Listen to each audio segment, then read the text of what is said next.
Hey everybody, this is Sam from Out of the Armchair Podcast. Hope everybody's having a great day today. Before we get started, if you like what you see here today, go down and click that subscribe button there on our YouTube channel. Also, you can find us on Facebook at Out of the Armchair Podcast, and we're on Instagram as Out of the Armchair Podcast, all one word. Um, you've heard us talk about free speech and how it's being stifled and on the campuses at universities, intellectuals being deplatformed for whatever reason these protest groups tend to find viable. But I wanted to talk to you guys a little bit about something that's really going on today.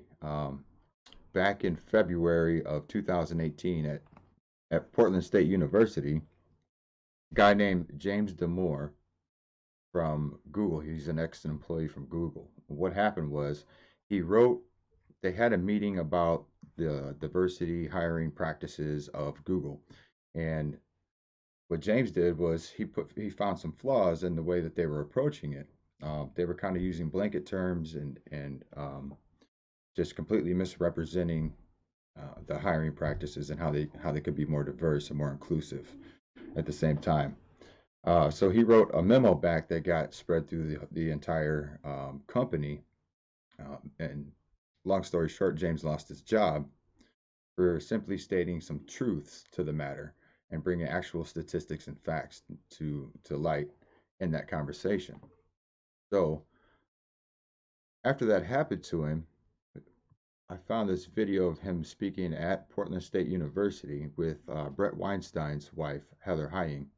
And I'm just going to play a little clip that Heather, and what she's describing is the factual biological differences between male and female gender roles, right? Or not roles, but um, their biological roles. So let me play this, and then we'll see what you think about it.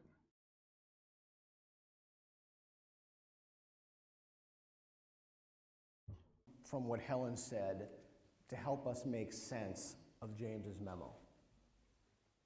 James argues, accurately, that there are differences between men and women. This is a strange position to be in, to be arguing for something that is so universally and widely accepted within biology. What is not as widely accepted is that culture is also evolutionary, but I'm going to argue that biology and culture are both evolutionary. Let's look at differences between men and women that are explicitly anatomical and physiological. Are men taller than women on average? Does anyone take offense at that fact?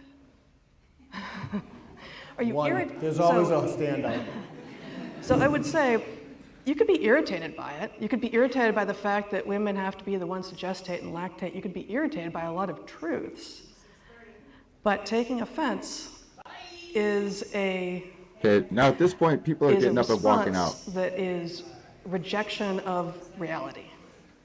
So men and women are different on height. They're different on muscle mass. They're different on where fat is deposited on our bodies, right? Our brains are also different. So there are some binaries. Security!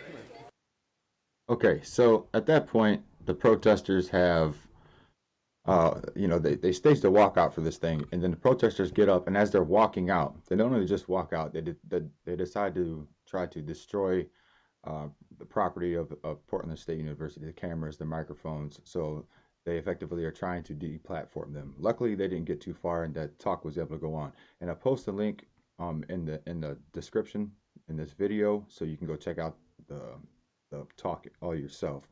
But I'm going to bring my co-host Calvin on at this time because I think he can add a lot of insight to this conversation. We've had it several times. So without further ado, this is Calvin. Hey, Calvin, how you doing? Good. How are you, Sam? It's good to be here with you. Good. Glad we could pull this off, this Skype thing. It was kind of a fiasco to get started, wasn't it? Yeah. It's taken a little bit of work, but thankfully you've stuck with it, and we'll see how this works. Yeah, absolutely. So you were kind of on. I'm not sure. Could you hear me while I was kind of doing our introduction here?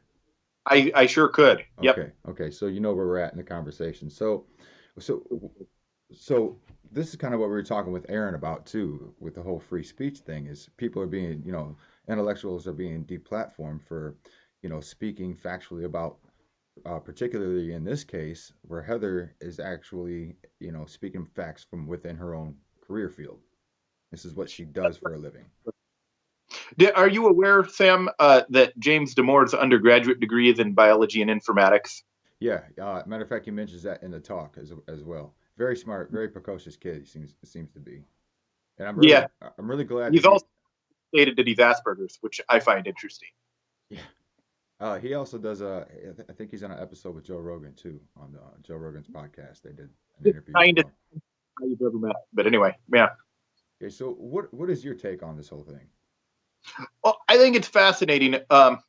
Whether or not you agree with James and Heather, and plenty of people don't, they're both speaking from a position of having real knowledge, and these are real debates inside of society that are important to get right. I often hear that you can't state certain even truths because of compassion, but I don't understand what's compassionate about letting people live with less than all the information they could have. It's not compassionate to live in ignorance, in my opinion.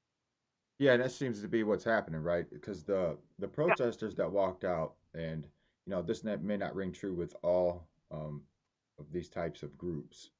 Um, I'm not exactly sure who they're affiliated with or what they associate with at this point, but I'm sure most people can kind of put that together. But um, what seems to be happening is like a complete lack of education in these areas. So it's we spoke a little bit earlier about how culture can play a role in that. The subcultures play a role in that. How some people have this more padded lifestyle, and so they tend to what you know what I'm getting at. If you want to kind of elaborate on what you were saying earlier about that. Just a little bit before the podcast, and I pointed out that I think you've been open about your background. You grew up in the maybe poorer side of town, and people that grew up like you did never have the naivety of people that grew up maybe a little more the way I did, more middle class.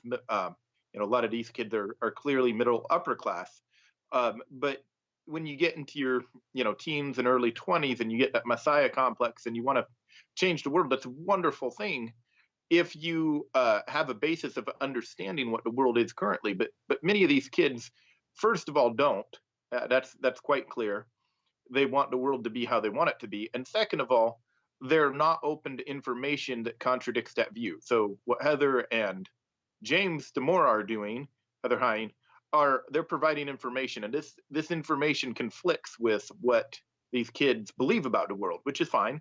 But instead of embracing that and dealing with that cognitive dissonance the way that intellectuals should, college students should, they don't want more information. They don't want the information spread. They want their worldview to stay intact, even at the cost of shutting down somebody else's speech.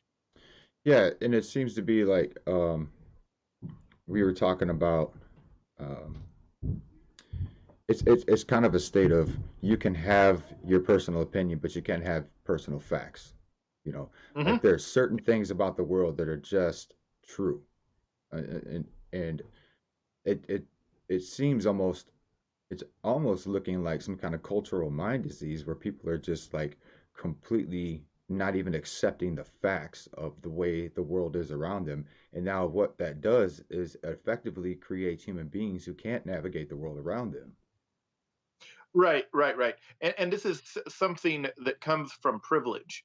Mhm. Once again, I've got to emphasize um, people that aren't privileged don't have the luxury to live in a world that's fact free. It's only Yeah, very privileged kids that have that luxury. you don't get to Uh, necessarily fabricate your world, is what you're saying. You know, yeah, yeah, yeah. Had to figure out how to deal with the world that you were dropped into, and whether you dealt with it the right way or the wrong way or up or down. That's what lower class kids have to figure out. But upper class kids can live in these insulated bubbles and not encounter nature and other human beings at anything but their civilized best until they're in their late 20s, and that's a terrifying thing. yeah, and that's the helicopter parenting, right? So these kids they aren't exposed to the real world. They're kind of sheltered the whole time. And then suddenly when you shove them out of the nest out into the world, it's like a huge cultural shock to them. And they have these, um, emotional inequities that they can't I guess navigate through the world with, because it's not the world that was ascribed to them in the first place. Right. There's one thing I wanted to point out that James got in a lot of trouble for that I think illustrates something interesting. So one of the things that really tripped off a lot of the feminist criticism of him was his use of the word neurotic and talking about how women have higher levels of neuroticism. Now, this is a word that in old literature has a really negative connotation that goes back, 150 years. Hmm. Um, but what these people that protested him didn't understand is that in the last few decades, this word is now part of a scientifically validated construct of personality types. I want to say it's the 5 personality types construct. So he was using biological data, and these kids, that clearly many of them were from the humanities, only heard it as a literary word, not as a scientific word. And of course, they didn't take the time to do a simple Google search and figure out what he was talking about. No. There's nothing beyond literature, and it's so illuminating about what the real problem is. It's always been funny to me, as we grew up kind of in the middle of this technology explosion. I just kind of wanted to point this out real quick that when we were kids, if you wanted to learn something, you had to go to the library and go through the records and go through the cards and find out where your book was, and then you had to hunt it down. I mean, and now we're living in this age of people who have the world's information at their fingertips, and they don't even look to try to see if they're right, if there's any fact to their claim. This is an amazing thing to me, and it's I guess it's a first. Is it a first world problem, you think, or is it a cultural problem? Like, you know what I'm I getting at don't here? I know what you're getting at, and I'm fascinated too because as a young kid, I read through mom and dad's encyclopedia set several times through, long before kids are supposed to be interested in that, kind of the same way you were, I'm sure. Yep, I did the Um, same thing. when, when you read an entire set of encyclopedias, you get kind of an overview of knowledge, um, just built in as your basis that helps you understand when you're seeing it, like helps you discriminate. But what I keep noticing, and I keep running into this in the last few months, is I'm talking to kids my age and a little bit younger, especially, that grew up maybe a little farther into the technological boom, and they're just unbelievably good at picking up their phone and Googling to win an argument. But they don't know when the information they're getting, how it fits into the big picture. Or even if it's good information. I Yeah, or mean, if it's good information. I was having a conversation the other day with somebody about communism, and they're wrapping fascism and capitalism and imperialism into one package and saying it's equal and death toll to communism. This is a some people could disagree with me that communism's caused 100 million deaths, but you can't wrap three things and say they're all capitalism. And it's effectively doing it and effectively arguing this, and it's like he's clearly very good at using Google, but yeah, like the breadth of knowledge that you need to effectively understand it. And that seems to be a lot of what happened with James Damore again. yeah, I agree. So I mean, you think this is possible to stop? I mean, it seems like we talk quite a bit about the state of the human condition. I mean, this is something we talk about quite a bit, just amongst ourselves sometimes. And we tend to notice these problems that are popping up. This being one of them. Although another one is the complete turn away from education that we see is happening right now.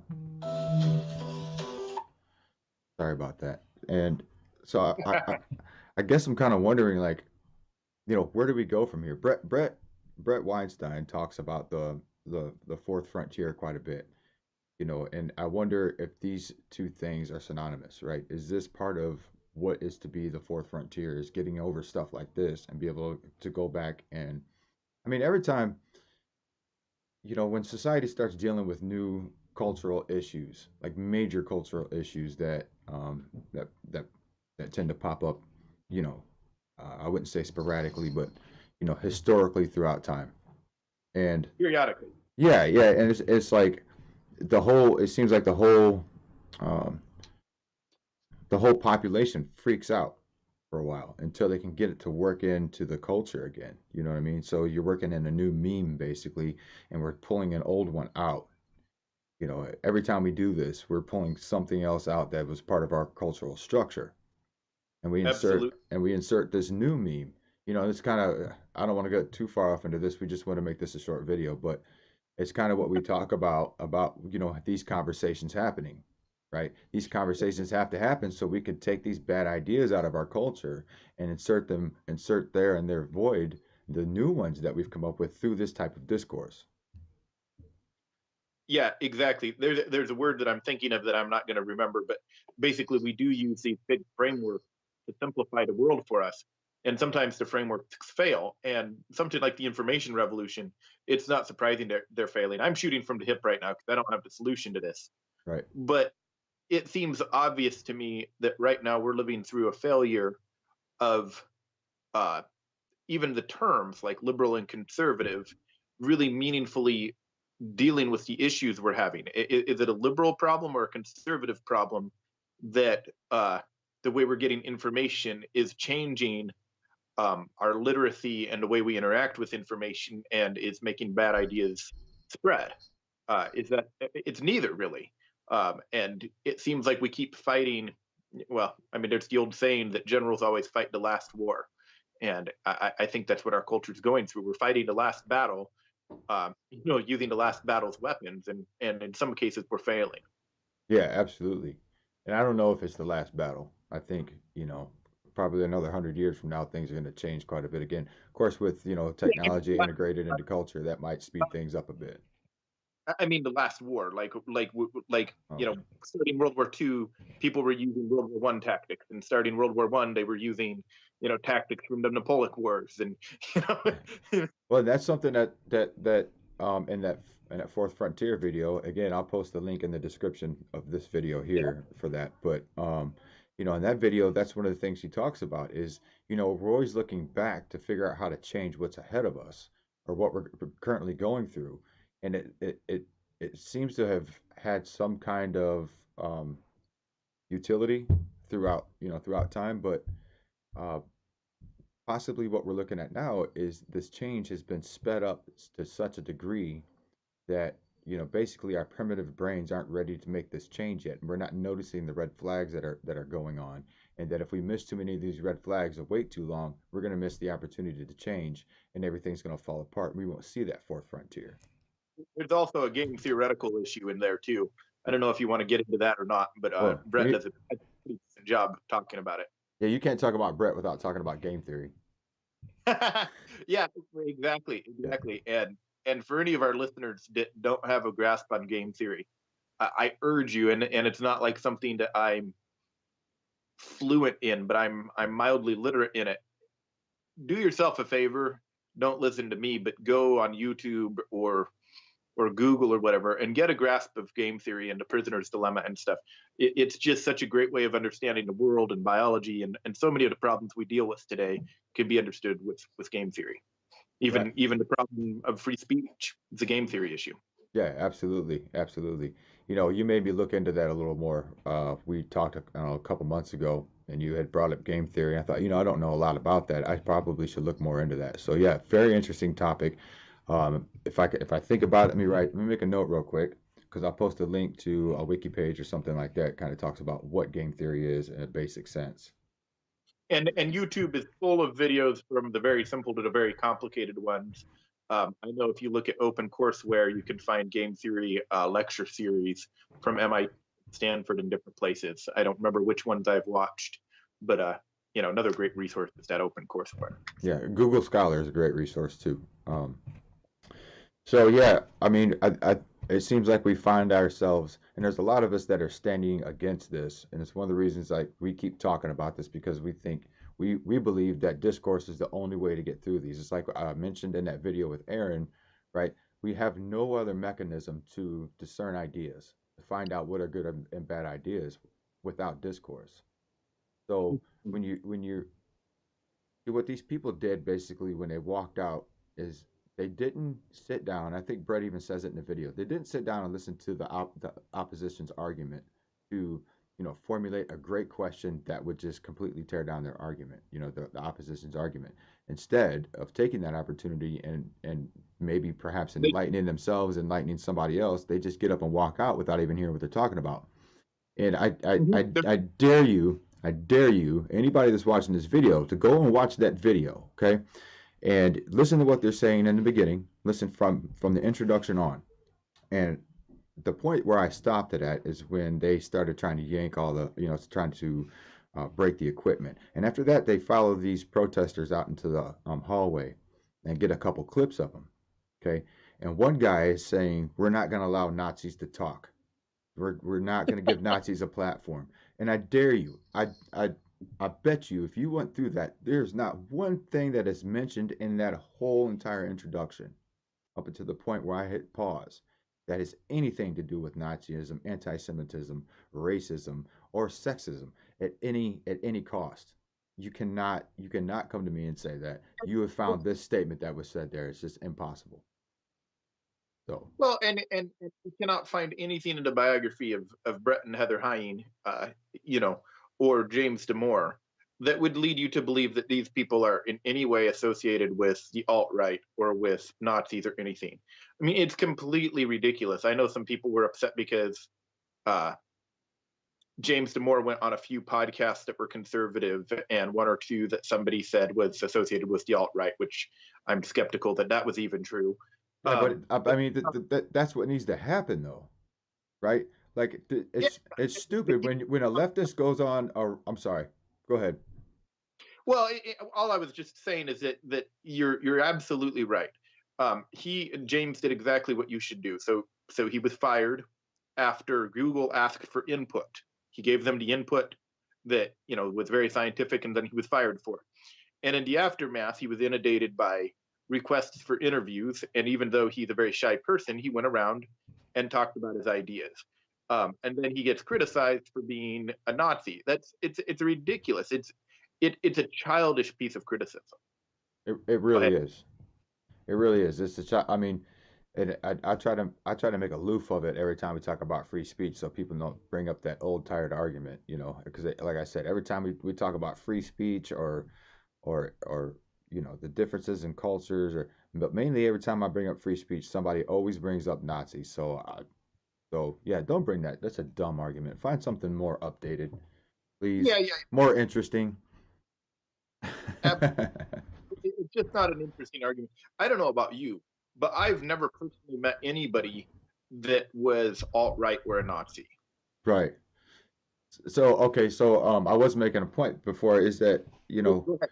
I'm sorry. no, no, no, that's fine. You needed to finish what you were saying anyways. But there seems it's like when you have somebody from the left, right, that says, okay, well, I'm a Democrat. You know, I'm with the left. And then Hmm. they go on somebody like Ben Shapiro, who is an obvious, right. Hmm. Then Yeah, he's a traditional conservative.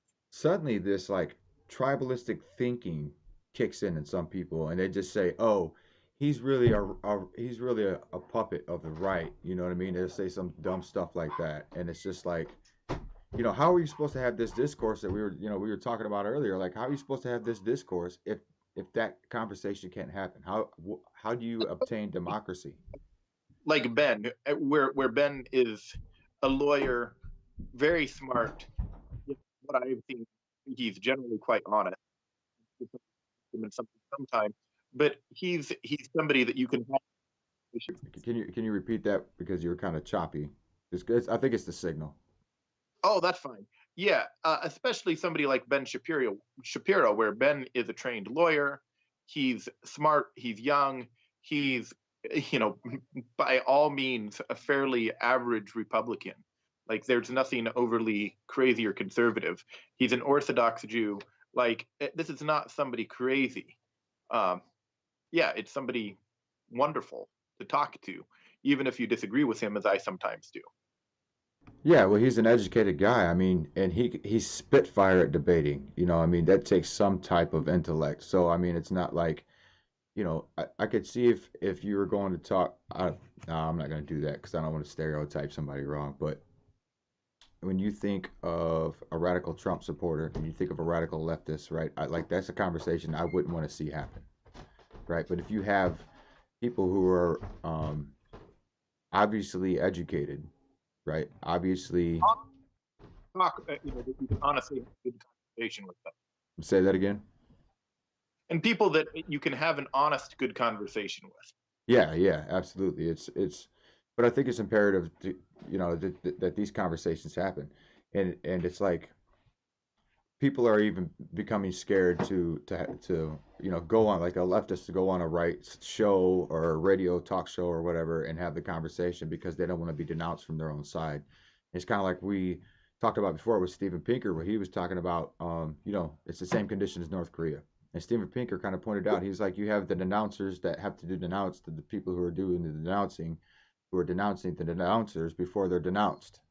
So you end up with this radicalized this confusion amongst people, right? Amongst the people of society, which allows more evil things like dictatorship and fascism to kind of actually come in the back door while you're too busy concentrated on these minuscule problems that aren't even real problems. Exactly. I think both you and I consider ourselves on the left side of the spectrum somewhere. Yeah, absolutely. But one of the things that amazes me is that if you had the opportunity to go on Ben Shapiro, I'm sneeze now, but what better audience? Excuse you. Better. Come on, go upstairs.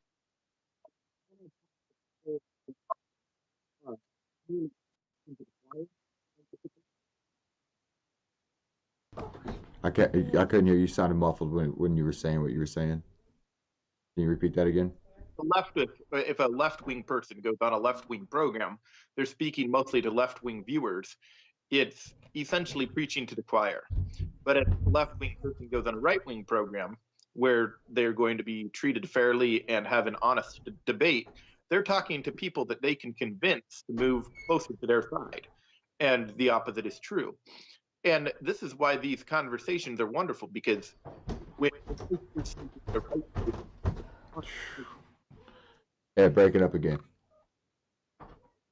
I'm breaking up again. Yeah, the last part was muffled. Go ahead, go ahead, repeat.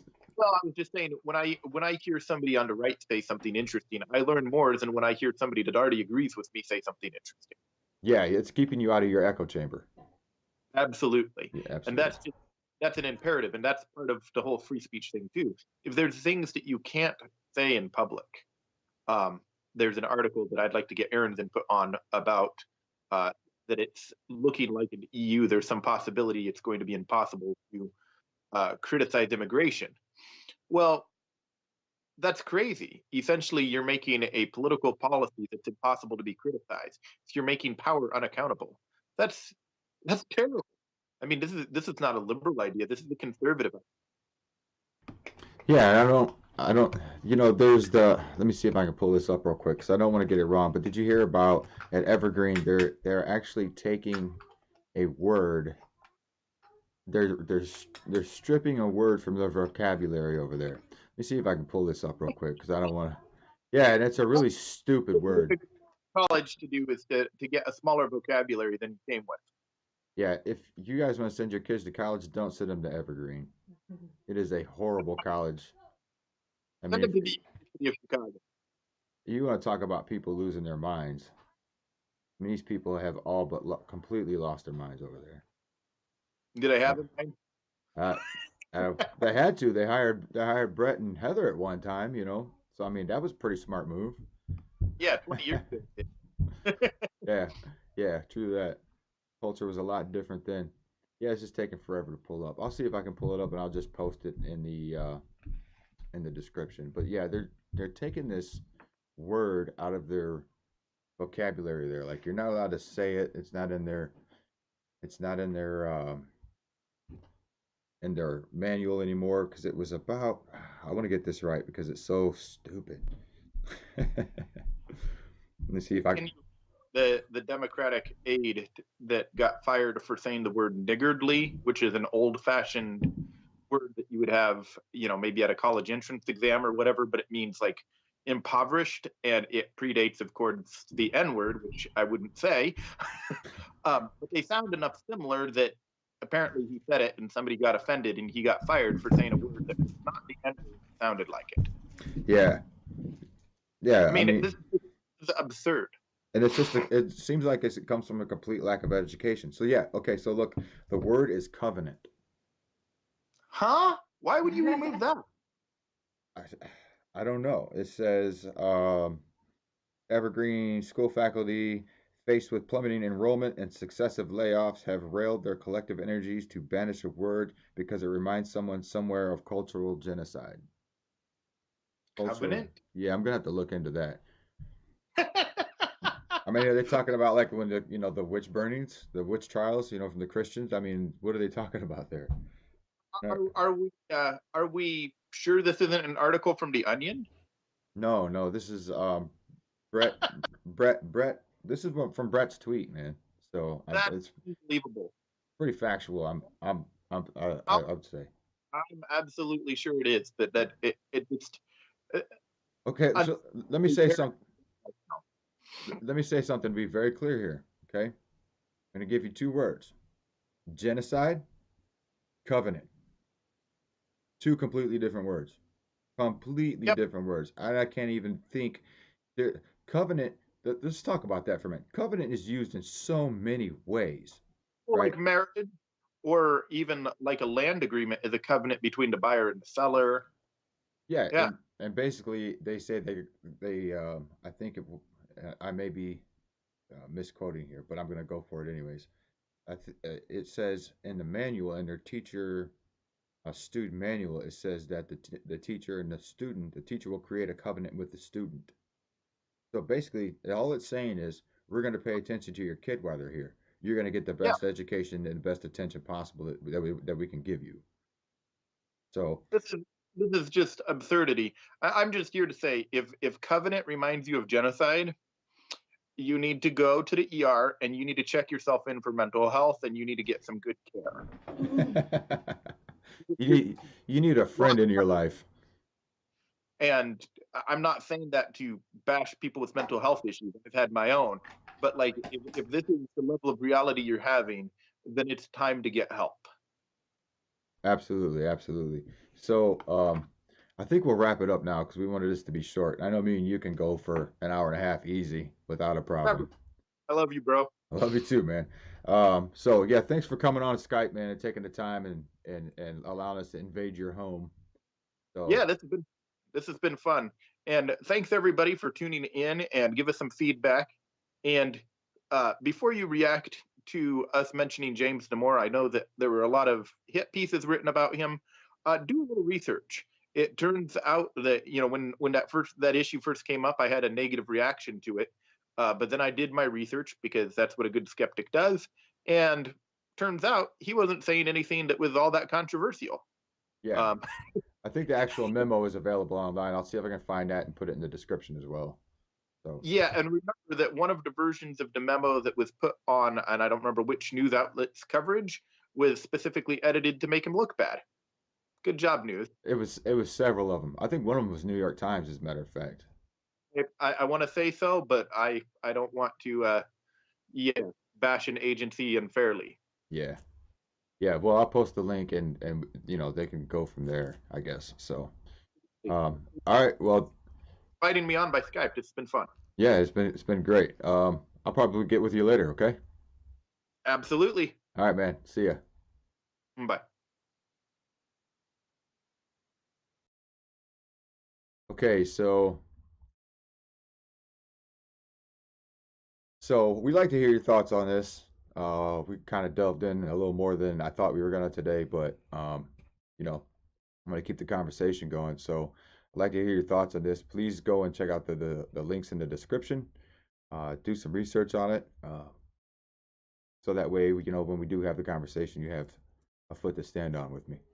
So thanks again for coming out or for joining us today. And if you like what you see here today, go and click that subscribe button on YouTube. Find us on Facebook at Out of the Armchair Podcast, and also on Instagram, Out of the Armchair Podcast, all one word.